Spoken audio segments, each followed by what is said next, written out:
Raya. Mak, Ayah. Selamat Hari Raya juga, Aryan. Assalamualaikum. Kami datang nak raya ni. Waalaikumsalam. Aryan, ajaklah mereka masuk. Mak Long, Mak Su, Pak Su. Jemputlah masuk. Aryan, lama tak jumpa. Apa khabar sekarang? Alhamdulillah. Sihat Mak Long. Oh, baguslah macam tu. Korang nak tahu tak? Sima anak sulung aku tu, sekarang dia belajar di Sekolah Menengah Kebahasaan Seri Kota Puteri 2. Sekolah tu pun terlibat dengan program Sekolah Rintis Bangsa Johor. Yang untungnya dia ada bantuan program bantuan kasih murid Johor. Dapatlah ringankan beban pembelajaran persekolahan. Betul tu Kak Long. Suami saya pun sama. Dapatlah rasa manfaat daripada inisiatif dan inisiatif dari kerajaan negeri.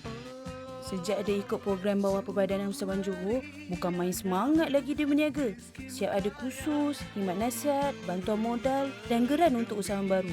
Bertuah kita ni sebagai orang Johor. Memang membantu. Aryan, di mana sekarang? Alhamdulillah. Sekarang saya kerja dengan MDJ, Media Digital Johor. Media Digital Johor?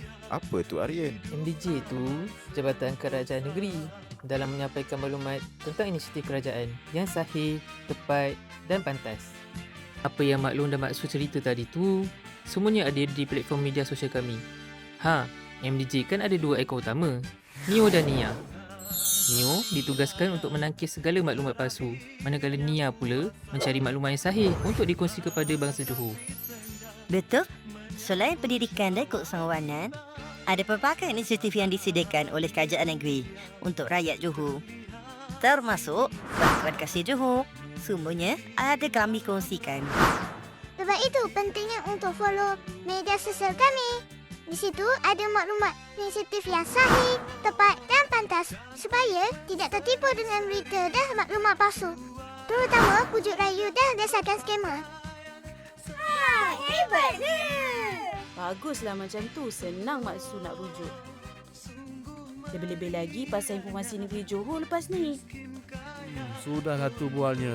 Jom kita makan sama-sama. Sejuk dah ketupat, rendang dan lemang atas meja tu. Hari Raya Aidilfitri. Jangan lupa follow MVJ serta like, share dan komen tau. Sepenuh Syawal yang mulia ini, Neo dan Nia ingin mengucapkan Selamat Hari Raya Aidilfitri dari Media Digital Johor. maaf, zahir dan batin.